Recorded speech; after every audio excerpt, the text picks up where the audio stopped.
7번째 시간인데요. 오늘의 주제는 마지막에 역사하시는 하나님입니다. 하나님은 우리에게 역사하실 때 꼭 그렇게 시간 여유를 많이 두고 미리미리 역사해 주시는 법이 별로 없습니다. 우리의 삶을 돌이켜보면 항상 그야말로 레스트 미닛에 정말 마지막 순간에 하나님께서 역사하시는 것을 우리가 많이 볼 수가 있습니다. 오늘 그 본문 말씀을 통해서도 하나님이 이런 역사를 볼 수가 있는데요. 미가서 5장 2절을 보면 우리가 몇 번 언급한 대로, 제가 몇 번 언급한 대로 메시아는 어디서 태어나도록 예언이 되어 있습니까? 베들레헴에 태어나도록 다 예언이 되어 있는 거예요. 그리고 이스라엘 사람들이 꼭 신학자들, 그 당시에 신학자뿐만 아니라 평신도들도, 그냥 평범한 이스라엘 사람들도 메시아는 베들레헴에서 태어난다라는 것을 다 알고 있었습니다. 자, 그런데 현재 마리아와 요셉이 어디에 살고 있습니까? 갈릴리 나사렛에 살고 있는 거예요. 나사렛에서 천사가 나타나서 네가 처녀로 잉태할 것이다. 이렇게 해서 임신 다 하고 지금 이런 상황에 있습니다. 자, 그렇다면 마리아와 요셉이 결국 지금 마리아를 통해서 날 아기가 메시아가 되겠구나라고 생각을 할 수 있었을까요? 없었을까요? 자, 분명히 예언에는 어디서 태어난다고 그랬어요? 베들레헴에 태어난다고 그랬어요. 근데 지금 자기네들은 어디 살고 있습니까? 나사렛에 살고 있는 거예요. 너무 먼 거예요. 저 북쪽 끝에서 저 남쪽인 거예요. 자, 그래서 아마도 이 시점까지는 요셉과 마리아가 뭔가 지금 대단한 애가 태어나는 것만은 분명한데, 왜냐면 처녀로 잉태를 했으니까 대단한 아이가 태어나는 것이면 분명하지만 메시아라고는 아직 생각을 못했을 겁니다. 자, 그런데 하나님께서 마지막 순간에 역사하십니다. 어떤 일이 벌어지냐면 누가복음을 보면 갑자기 가이사가 누굽니까? 시저죠. 로마의 왕이 호적을 등록하라고 명령을 합니다. 지금 임신해 있는 상태에서 갑자기 호적 등록을 하라고 명령이 떨어졌어요. 그래서 요셉이 다윗 집안 사람 아닙니까? 그러니까 어디로 가야 됩니까? 자기 본적지인 베들레헴으로 가야 되는 거예요. 자, 지금 메시아는 베들레헴에 태어나니까 자기 아들이 메시아가 된다고는 꿈에도 생각 못했을 거예요. 그런데 갑자기 호적 등록 명령이 떨어집니다. 그래서 어디로 갑니까?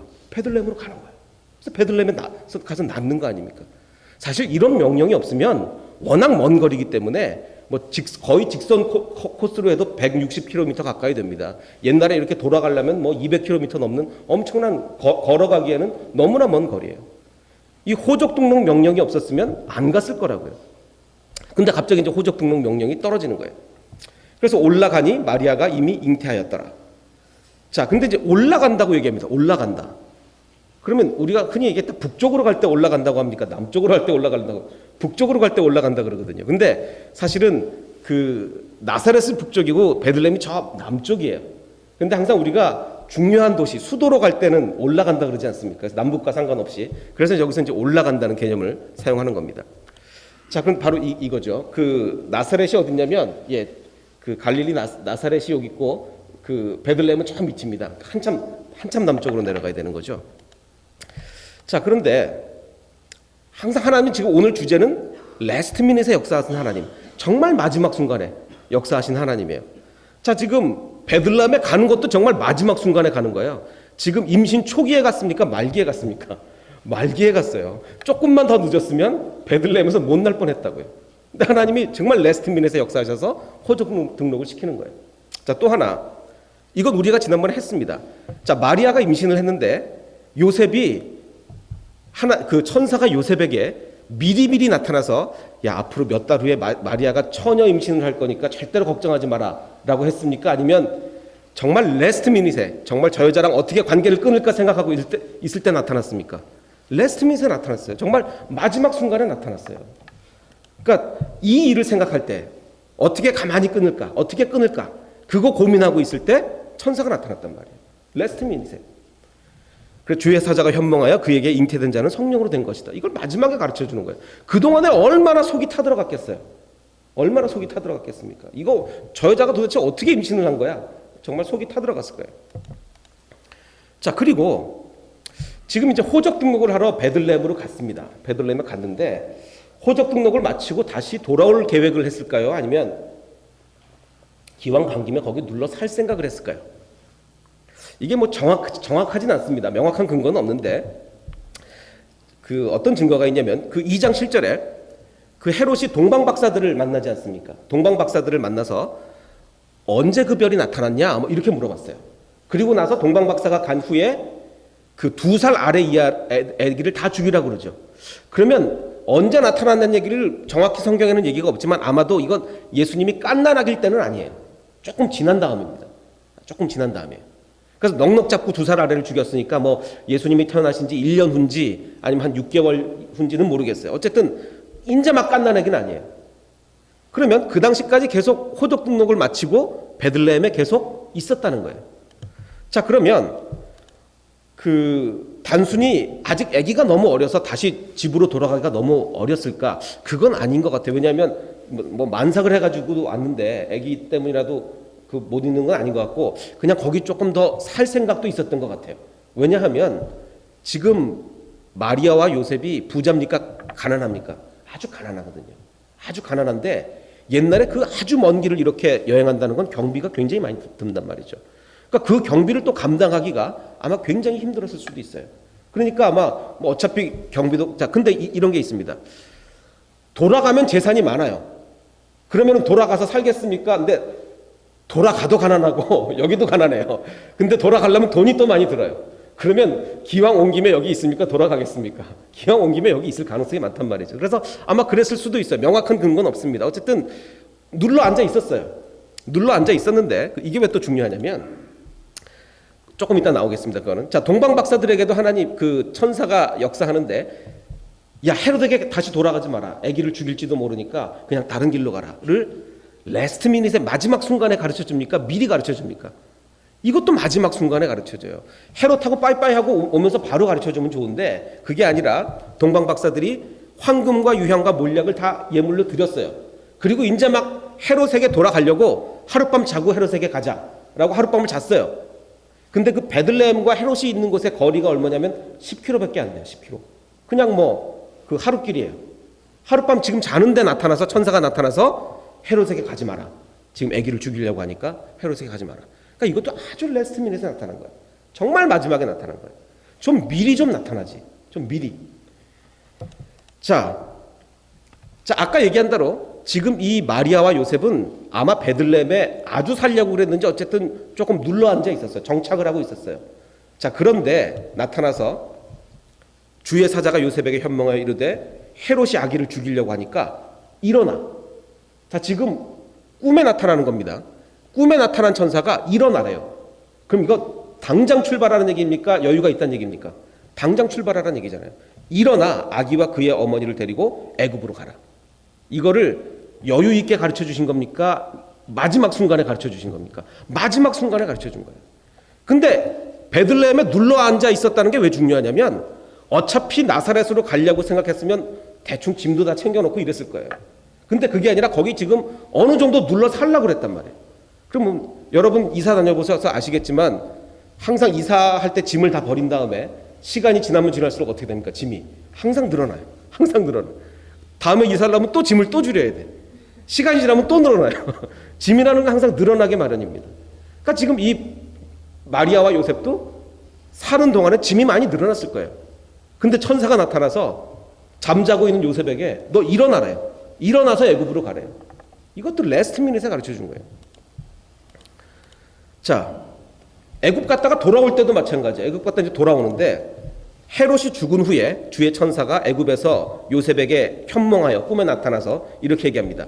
이번에도 또 일어나래요. 잠자는 요셉을 또 일어나서 아기와 그 어머니를 데리고 이스라엘 땅으로 가라.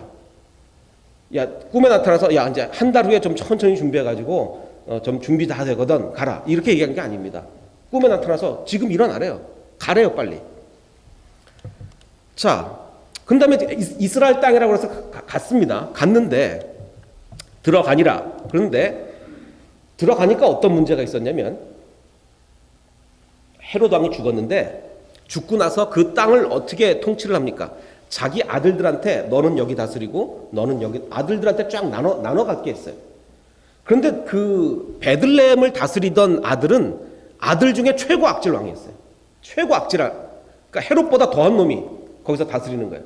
그러니까 지금 요셉이 거기가 가기가 두려우니까 다시 한번 꿈에 그 천사가 나타나서 야, 그 왕이 굉장히 그 잔인한 왕이니까 그러지 말고 갈릴리, 니네가 원래 살던 갈릴리로 가라. 이미 들어온 다음에 얘기하는 거예요. 아, 그럼 애굽에서 처음에 얘기하죠. 처음에 야, 니네 저기 베들레헴으로 가려면 거기 왕이 좀 그 포악하니까 거기 가지 말고 처음부터 아예 갈릴리로 가라. 이렇게 하면 얼마나 좋아요. 이미 들어왔는데 또 갈릴리로 가라는 거예요. 자, 보십시오. 이것도 지금 미리 안 가르쳐주고 레스트 미닛에 가르쳐주는 거예요. 하나님은요, 정말 이렇게 우리에게, 이게 마리아와 요셉에게만 그런 게 아니에요. 우리 모두에게 정말 레스트 미닛에 가르쳐주는 게 너무나 많단 말이에요. 항상 마지막 순간에 역사하신단 말이죠. 그러니까 얼마나 험난한 생활을, 요셉과 마리아가 험난한 생활을 살았습니까? 자, 보십시오. 하나님의 아주 특별한 아기를 임신을 했어요.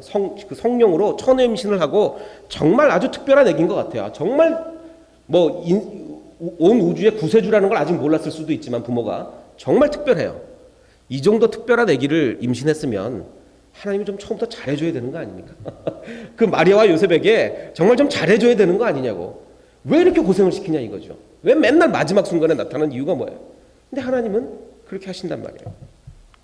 마리아는 2번 아이두를 했어요. 아이두가 우리 옛날에 이렇게 안 했겠지만 요즘 결혼할 때 주례가 이 사람을 당신의 평생의 반려자로 삼겠습니까? 그러면 아이두 이렇게 얘기하잖아요. 마리아는요 2번 아이두를 했습니다. 어떤 아이두죠? 천사가 나타나서 네가 성령으로 임신을 할 거다 라고 할 때 마리아는 아이두, 네, 나는 주의 여종이오니 말씀대로 내게 이루어지다, 아이두를 했단 말이에요. 그리고 나서 또 이제 요셉과 완전히 결혼할 때도 옛날에 뭐라고 했는지 모르겠지만 요즘으로 치면 아이두를 했겠죠. 자, 이 마리아가요 이렇게 정말 베들레헴 갔다가 애굽 갔다가 막 이러면서 고생 정말 하면서 야, 이 아이두 한 거 후회했을까요, 안 했을까요? 웬만한 사람 같으면 정말 후회했을 것 같아요. 웬만한 사람 같으면 이 후회가 안 되겠습니까? 베들레헴으로 갔다가 애굽으로 갔다가 정말 난리가 난 거예요. 얼마나 고생스러워요. 그런데 성경을 보면 어떤 것에도 마리아가 후회했던 것 같은 인상은 주지 않습니다. 정말 마리아는 대단했던 사람인 것 같아요. 우리 천주교에서 너무 마리아를 높이기 때문에 개신교에서는 반대로 너무 깎아내리려는 경향이 있어요. 근데 그러면 안 됩니다. 훌륭한 사람은 정말 훌륭한 사람이에요. 대단합니다. 마리아가 이 어린 나이에. 이 비행기를 아십니까? 에어프랑스는 회사 이름이고요. 이 비행기의 기종이 뭡니까? 굉장히 유명한 비행기인데요. 콩코드라는 비행기입니다. 이 비행기가 어떤 비행기냐면 여객기인데 전투기가 아니고 여객기인데 음속을 돌파하는 마하 2라는 엄청난 속도로 가는 음속을 돌파하는 여객기예요. 그러니까 옛날에 이제 전투기들을 음속 돌파하는 전투기들을 만들면서 야, 꼭 전투기만 이렇게 만들 필요가 있냐? 여객기도 한번 만들어 보자라고 해서 만든 것이 바로 이 콩코드입니다. 그래서 영국과 프랑스가 1962년에 개발에 착수해요. 제가 태어나기도 전입니다. 엄청나게 오래전이죠. 기술이 대단했던 것 같아요. 그래서 이제 런던하고 뉴욕을 4시간 만에 돌파하는 아주 굉장한 비행기였습니다. 그래서 1976년인가 아마 첫 비행을 이제 시작을 하게 되는데, 그래서 콩코드라는 단어 뜻이 뭡니까? 화합, 연합 이런 뜻이죠. 그러니까 영국과 프랑스가 같이 했기 때문에 이런 이름이 붙었어요. 자, 그런데 여기 문제가 있습니다. 자, 미국도 그래서 이걸 하려고 그랬어요. 아니, 영국과 프랑스가 초음속 여객기를 한단 말이야. 그럼 우리도 해야지라고 해서 미국도 이제 연구 개발에 돌입을 했는데, 하다 보니까 경제성이 없다는 판단이 나왔어요. 왜 경제성이 없냐면 제작비는 어마어마하게 들어가거든요. 천문학적 돈이 들어갑니다. 자, 그런데 초음속으로 가려다 보니까 이거 비행기를 뚱뚱하게 만들 수가 없는 거예요. 공기 저항을 받으니까 아주 날씬하게 만들어야 돼요. 그러니까 100명밖에 못 해요. 100명밖에 못 하고 기름은 몇 배를 먹는 거예요. 어마어마하게 기름을 먹는 거예요. 그러니까 이거 도저히 경제성으로 타산이 안 맞는다라고 해서 미국은 포기를 했습니다. 자, 근데 나중에 처음에는 몰랐지만 영국과 프랑스도 나중에 알았어요. 이거 경제성 없다. 자, 그러면 경제성이 없습니다. 그만둬야 됩니까? 끝까지 밀고 가야 됩니까? 문제는 그동안에 들인 돈이 너무 많은 거예요. 어마어마한 돈이 벌써 쏟아 부은 거예요. 그래서 이거를 돌이킬 수가 없었어요. 이미 돌이키기엔 너무 많은 돈을 썼어요. 그래서 계속 밀어붙입니다. 자, 근데 어떤 일이 벌어졌냐? 계속 손해를 적자를 보고 있는 거예요. 그런데 그러다가 결국은 아주 결정타가 생겼죠. 2000년 7월에 폭발합니다. 한 대가. 아주 유명한 사건이었어요. 비행기가 폭발을 해서 승객 109명 전원 다 죽고, 호텔 위에 떨어졌는데 호텔 투숙객 4명까지 사망하는 아주 불행한 일이 벌어졌어요. 자, 그래서 안 그래도 지금 적자에서 이제 거의 뭐 패닉 상태에 있었는데 결정타를 맞은 거죠. 그래서 드디어 2003년에 이 비행기를 이제 그 퇴역을 시키기로 합니다. 그래서 마지막에 그래서 근데 너무 아쉬우니까 이 비행기가 멋지게 고별 비행을 합니다. 이렇게 막 전투기를 대동해서 고별 비행을 해요. 고별 비행을 아주 전 세계 멋있는 데는 다 돌아다닙니다. 이렇게 해가지고 뭐 온갖 멋있는 데를 이렇게 다 돌아다니면서 고별 비행을 해요. 자, 그 다음에 이제 역사 속으로 사라졌습니다. 콩코드가. 자, 그런데 이제 경제학자들이 이 콩코드를 연구하면서 콩코드 오류 혹은 콩코드 효과라는 단어를 만들어냅니다. 이게 뭐냐면 매몰 비용이라는 게 있어요. 매몰 비용이 뭐냐면 이미 써버린 비용이에요. 돌이킬 수 없는. 그러니까 콩코드를 개발할 때 어마어마한 돈을 이미 썼단 말이에요. 근데 이미 썼기 때문에 되돌릴 수 없는 매몰 비용이에요. 근데 앞으로 적자가 날 게 뻔해요. 이거 만들어봐도 안 돼요. 근데 그럼 매몰 비용이 아까워서 밀고 가야 됩니까? 매몰 비용을 포기하는 있어도 그만둬야 됩니까? 그만둬야 되거든요. 그만둬야 되는데 이미 들인 돈이 너무 아까워 진행을 했던 거예요. 그러다가 더 큰 손해를 본 거죠. 이게 콩코드 효과거든요. 우리 삶에도 그런 거 많이 나옵니다. 많이 나와요. 여러분 뭐 옛날에 연애하다가 들인 게 아까워서 끝까지 밀고 가는 그런 게 있어 없으셨습니까? 뭐 그런 걸 비롯해서 이 콩코드 효과라는 건 여러 군데서 많이 나타난다는 얘기죠.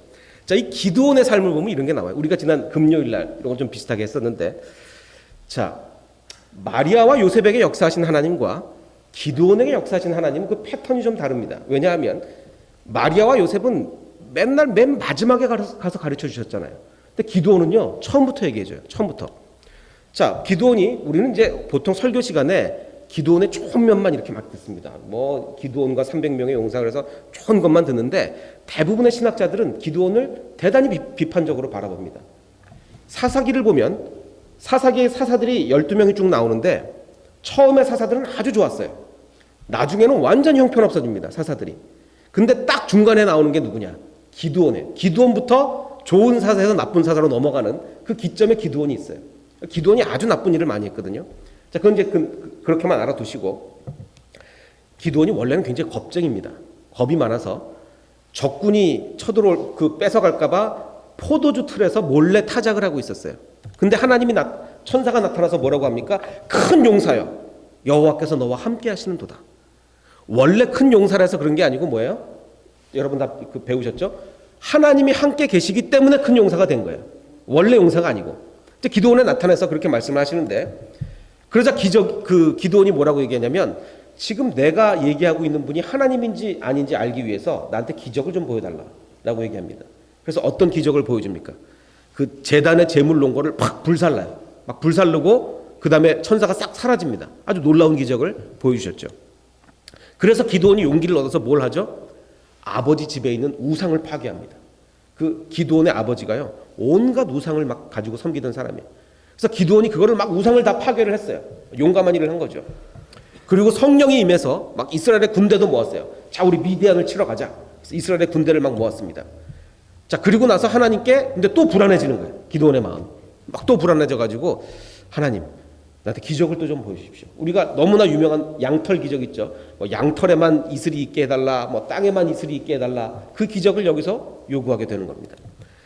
자, 그 다음에 하나님이 기적 다 보여주셨어요. 뭐 불 살르는 기적, 천사가 사라지는 기적, 양털 기적 다 보여주신 다음에 32,000명이 모였는데 하나님이 군대를 좀 줄여야 되겠다. 무서운 사람 돌아가라. 라고 하니까 몇 명이 돌아갔냐면 22,000명이 돌아가고 10,000명 남았어요. 자, 거기서 또 너무 많다. 물 마시는 테스트를 좀 해야 되겠다. 라고 해서 몇 명을 남겼습니까? 300명을 남기죠. 자, 근데 여기서 문제입니다. 여기서 세상적으로 볼 때 싸워서 이길 가능성이 있습니까? 없습니까? 지금 300명이에요. 저쪽은 13만 명이 넘어요. 300명을 데리고 가서 싸워서 이길 가능성이 있냐고요? 없냐고요? 없어요. 전혀 없습니다. 자, 그런데 기드온이 워낙 신앙이 좋은 사람이라서 뭐 이 정도면 300명만 있어도 나는 얼마든지 싸우러 나갈 수 있다 라고 생각을 했을까요? 아니면 두려워했을까요? 기드온이 두려워했어요. 여기서 두려워했어요. 근데 왜 안 도망갑니까? 기드온이 두려워하고 있는데도 안 도망가고 있는 이유가 뭐예요? 그동안 쏟은 게 너무 많아요. 왜냐하면 이미 아버지 집에 가서 우상 다 부숴버렸어요. 그리고 이미 자, 나를 중심으로 군사들 다 모여라. 그래서 다 모였어요. 무서운 사람 가. 그래서 다 갔어요. 근데 나중에 몇 명 남았어요? 지금 300명 남았어요. 이 상황에서 하나님, 저도 안 되겠습니다. 갈 수가 있습니까? 없습니까? 못 가는 거예요. 이미 돌아가기에는 너무나 많은 것을 다 쏟았어요. 콩코드 효과죠. 콩코드 효과. 그래서 아마 하나님이 여기서 더 이상 뭔가 안 보여주셨어도 기드온은 그냥 환경에 이끌려서 콩코드 효과 때문에 더 이상 어쩔 수 없어서 싸우러 나갔을 거예요. 그런데 하나님은요, 그럴 수 없어서 억지로 싸우러 나가기를 바라시겠습니까? 확신을 가지고 나가기를 바라겠습니까? 하나님 확신을 가지고 나가길 바라실 거 아니에요. 그래서 하나님은요, 할 수 없이 한 가지 기적을 더 보여주십니다. 그게 뭐냐면 기드온한테 이렇게 얘기해요. 네가 만일 두려워하거든 지금 적진으로 한번 가봐라. 적진으로 가면 사람들이 뭔가 얘기할 텐데 한번 들어봐라 라고 합니다. 그래서 기드온이 적진으로 갑니다. 적진으로 가니까 그 적들이 몰래 숨어서 얘기를 듣는데 적들이 뭐라고 얘기해요? 야, 내가 어젯밤에 꿈을 꿨는데 뭐 이러면서 이게 이제 이스라엘이 우리를 이겨버릴 거야 라고 얘기를 합니다. 그 정말 기적 아닙니까? 어떻게 13만 명이나 되는 적군한테 갔는데 적이 마침 그런 얘기를 합니까? 이건 기적이에요. 그러니까 기드온이 그제서야 이제 확신을 가지고 나가서 싸우는 거죠. 자, 제가 여기서 드리고 싶은 말씀이 이겁니다. 두 사람을 비교해 보겠습니다.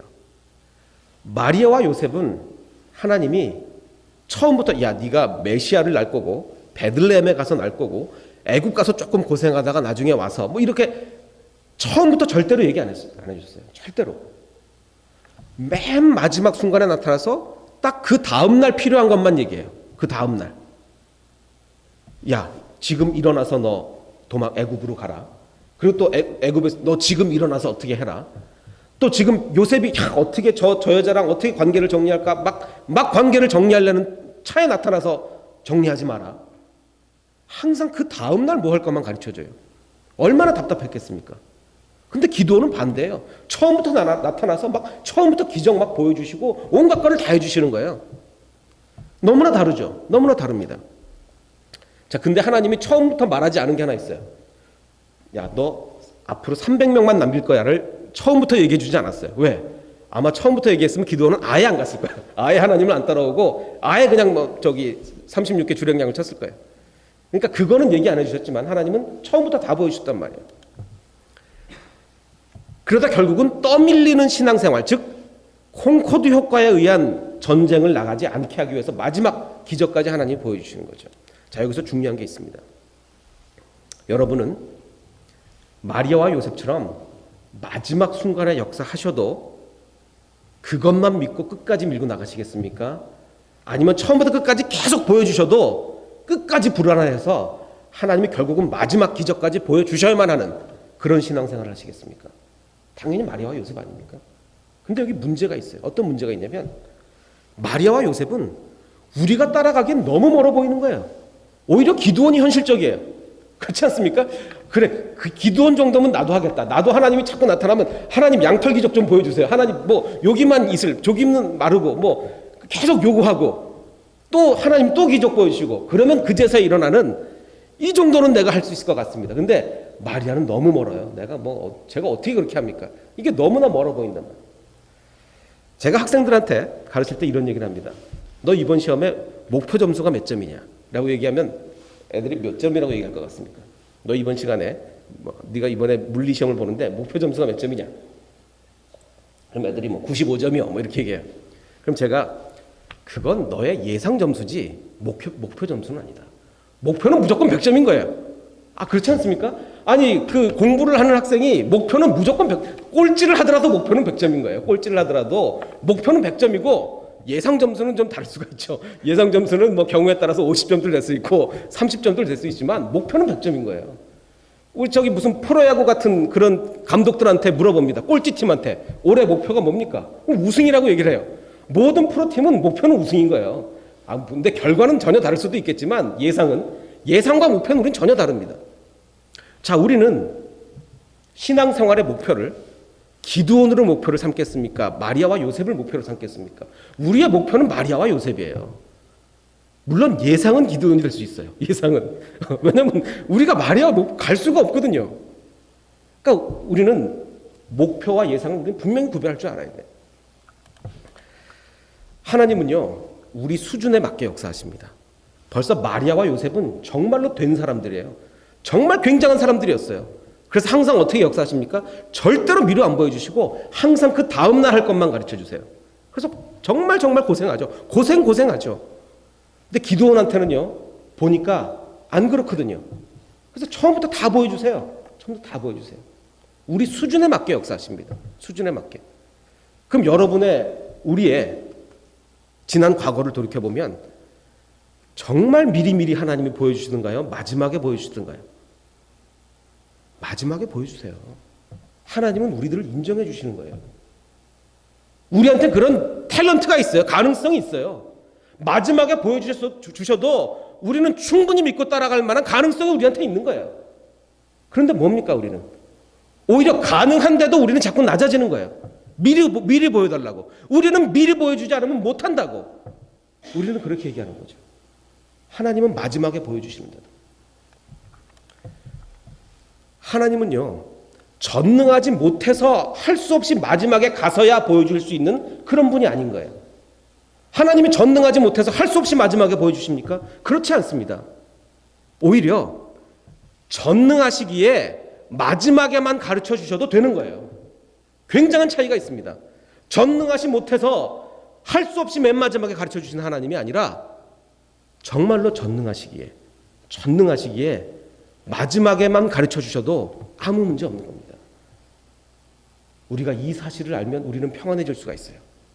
하나님 왜 정말 나에게는 정말 고생 시키다가 맨 마지막에 가서 역사하십니까? 도대체 이유가 뭡니까? 그 이유가 뭔지 아십니까? 우리한테 가능성이 있기 때문이에요. 하나님은 우리 가능성을 봅니다. 하나님은 우리를 100점으로 봅니다. 그러나 우리는 스스로 낮추고 있어요. 우리는 스스로 50점밖에 안 되는 존재라고 우리는 생각하고 있어요. 어떤 신앙생활을 하시겠습니까? 목표를 마리아와 요셉으로 잡고 정말 100점짜리 신앙생활을 추구하며 살아가시겠습니까? 아니면 나는 이거밖에 안 돼 라고 하시겠습니까? 그 결단은 바로 여러분에게 달려 있습니다. 정말 하나님이 언제 우리에게 가르쳐 주든 간에, 정말 레스트 미닛에 가르쳐 주시든 간에 주님만을 믿고 따라가는 우리가 되시기를 주님의 이름으로 축원합니다. 함께 기도하시겠습니다.